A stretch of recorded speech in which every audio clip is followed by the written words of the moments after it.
नवरात्रि के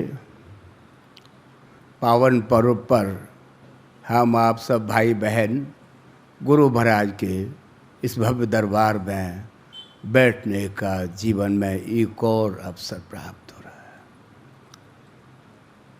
ऐसे अवसर उनकी कृपा से ही प्राप्त हो पाते हैं।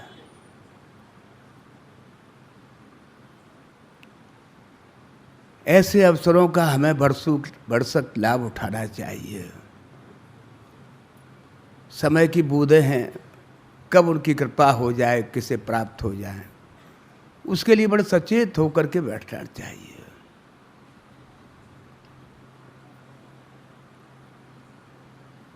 नवरात्रि के इन 9 दिनों में मात्र पूजा होती है, माँ की अर्चना होती है। किस लिए? उस जागरण के लिए, उस शक्ति के जागरण के लिए जो हमारे अंतर में व्याप्त है। गुरु महाराज इसलिए लिखते हैं पहले ही, ईश्वर एक शक्ति है, एक पावर है, उसका न कोई नाम है न रूप है। उस शक्ति का जागरण उन माँ के द्वारा हम प्राप्त कर पाते हैं। इसीलिए ये नवरात्रि का जो महान पर्व है विशेष महत्व रखता है। 2 नवरात्रि अधिकतर ज़्यादा मनाई जाती है देश में। एक तो शारदीय नवरात्रि जो इस समय हम सब देख ही रहे, एक है चैत्र की। तो नवरात्रि में जो वो जागरण जो है उसके लिए हम माँ से प्रार्थना करते हैं, उस शक्ति के लिए प्रार्थना करते हैं। वो शक्ति परमात्मा की शक्ति है। सृष्टि के आदि पर्व में जब ये प्रकृति भी बीज रूप में समाहित थी, उस परमात्मा के अंतर में व्याप्त थी, कुछ भी नहीं था। उस समय परमात्मा के अंदर जिज्ञासा हुई, एकाकी न रमते, एकांत प्रिय न लगा, बस स अक्षत एको हम बहुश्याम। उसके अंदर एक ईक्षण हुआ, एक विचार आया कि मैं एक से अनेक हो जाऊं। ये उस परमात्मा की लीला है। सृष्टि का सृजन हो गया।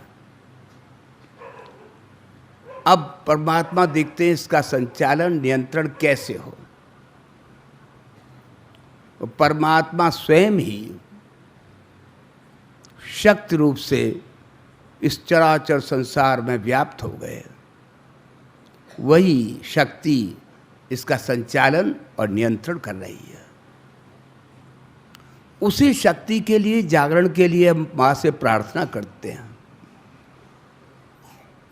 9 दिनों में जो कि विभिन्न रूपों में माँ के दर्शन करते हैं, उनसे हमें बस यही शिक्षा मिलती है कि उस अंतर की शक्ति को जागृत करो जो सुसुप्तावस्था में। इसीलिए हम माँ से प्रार्थना करते हैं, या देवी सर्वभूतेषु शक्ति रूपेण संस्थिता नमस्तस्यै नमस्तस्यै नमस्तस्यै नमो नमः। हे शक्ति रूपिणी माँ, हमारी भी उस शक्ति को जागृत अवस्था में लाएं।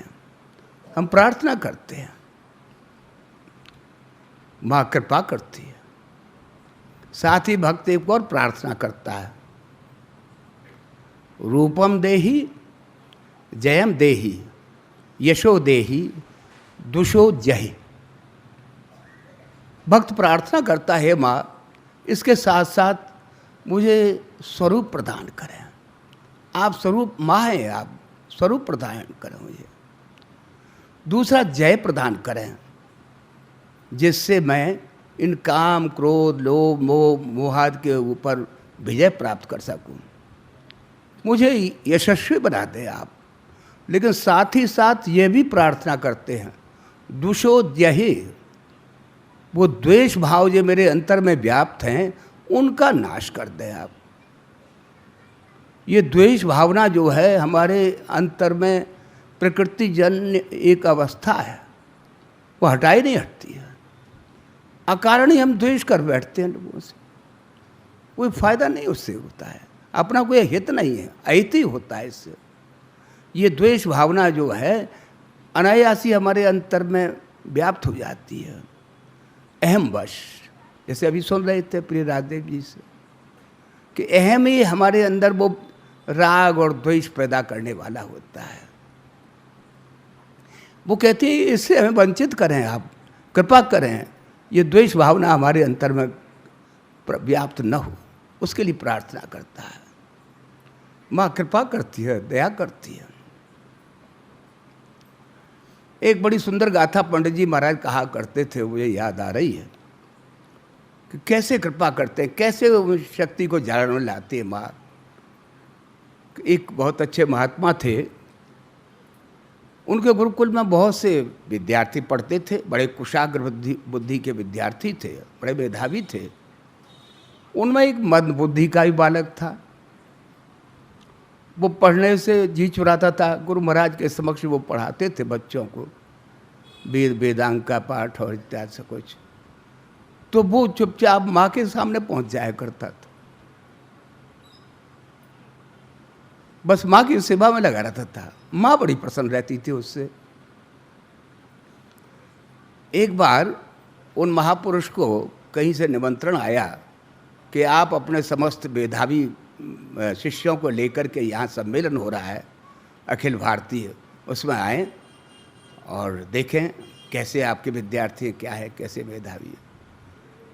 तो गुरु महाराज ने सब शिष्यों को साथ ले लिया, उसकी ओर देखा भी नहीं कि ये तो मंदबुद्धि है, ये क्या व्यर्थ। वो तो चले गए। बालक को बड़ा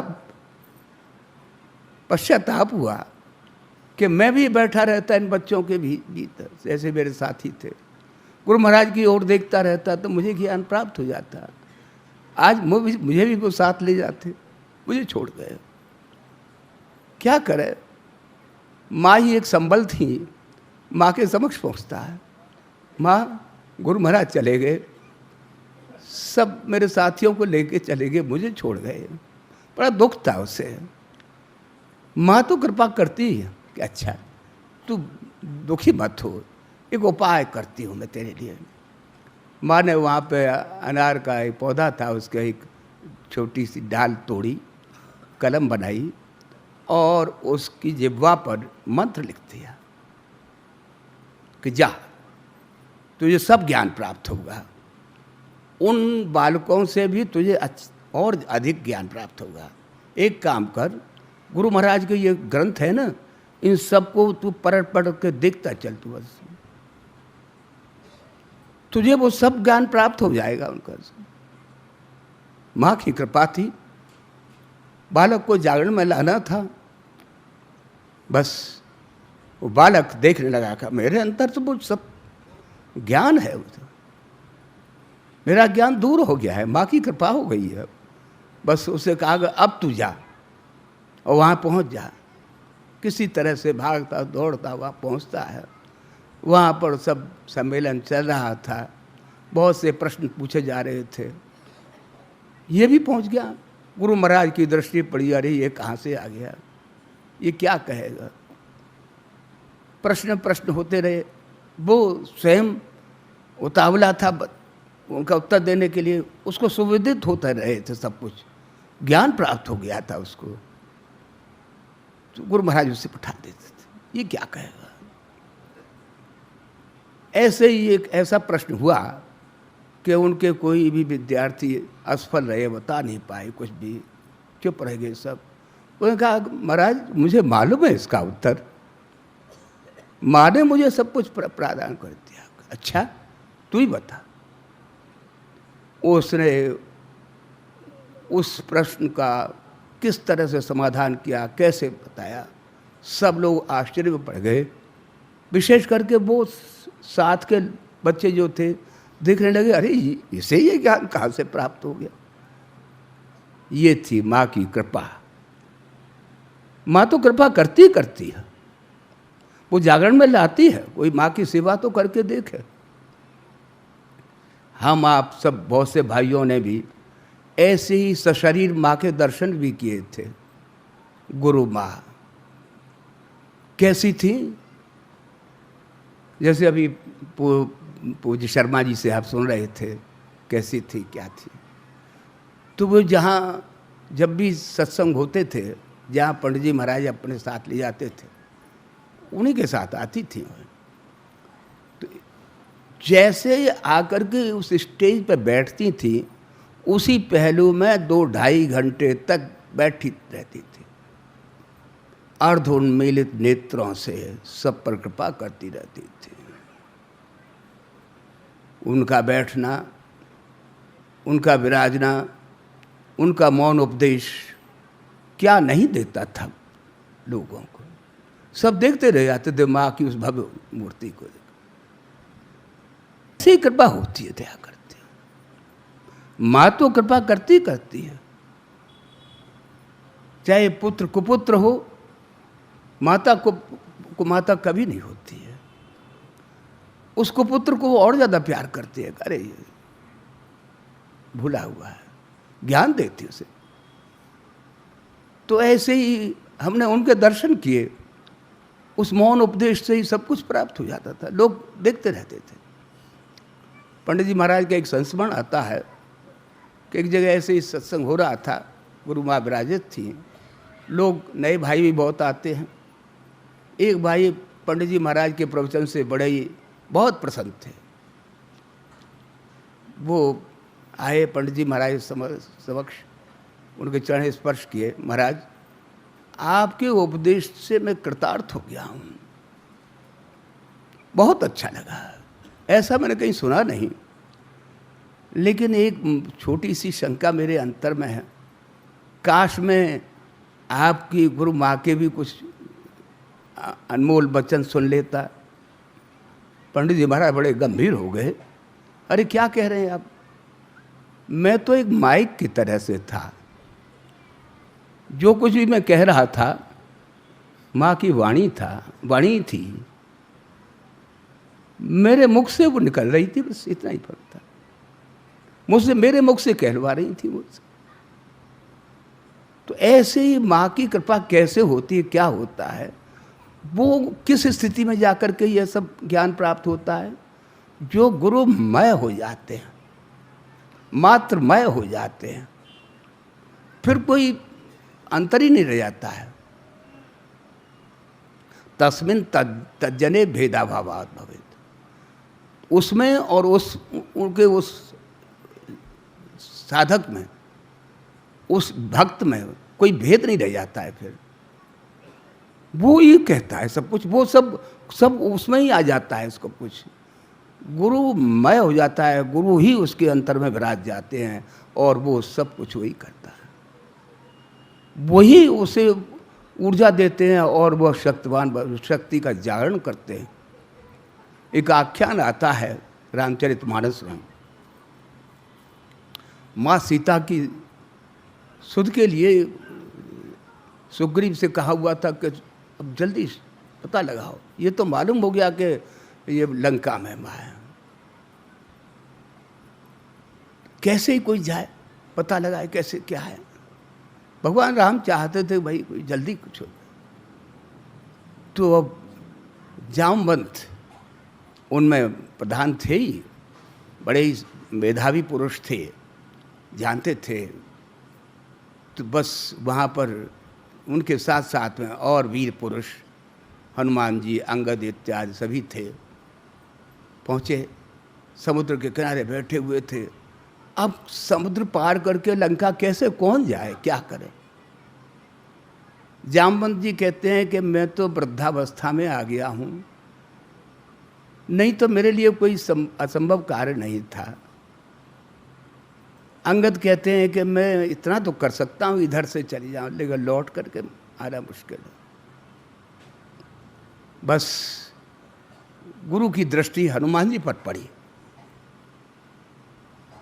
हनुमान जी को देखते ही कहने लगे, का चुप साध रहे बलवाना, तुम क्यों चुप हो भाई? गुरु ने वो उस शक्ति का जागरण कर दिया उनके अंतर में। संसार में ऐसा कौन सा कठिनाई कार्य है जो तुमसे नहीं हो सकता है। तुम सब कुछ कर सकते हो, तुम में वो शक्ति है। गुरु ने वो शक्ति का जागरण कर दिया अंतर में। बस सुनते हैं भय पर्वताकारा। हनुमान जी एकदम बस गदगद हो गए और विशाल शरीर दिखलाया कि अब मुझे आप ये बतलाइए मैं क्या करूं। इतना ही करूं कि माँ सीता के सुध लेकर के आऊं, भगवान को सुना क्या, और कुछ मत करना, सकुशल जाओ, सब कुछ है, कोई भी तुम्हारे अनिष्ट नहीं कर पाएगा, सब तुम्हारे सामने परास्त हो जाओ तुम। गुरु का आदेश था और जो असंभव कार्य था वो हनुमान जी ने गुरु की कृपा, गुरु की शक्ति से सब कुछ करके दिखला दिया। ऐसे ही गुरु शक्ति जो है वो क्या कार्य कर सकती है, जब तक ऐसे समर्थ का सानिध्य जीवन में नहीं प्राप्त होगा तब तक वो स्थिति प्राप्त होना दुष्कर क्या असंभव ही है। उसी के लिए बैठे हैं। गुरु महाराज से प्रार्थना है कि हम सबको ही वो शक्ति प्रदान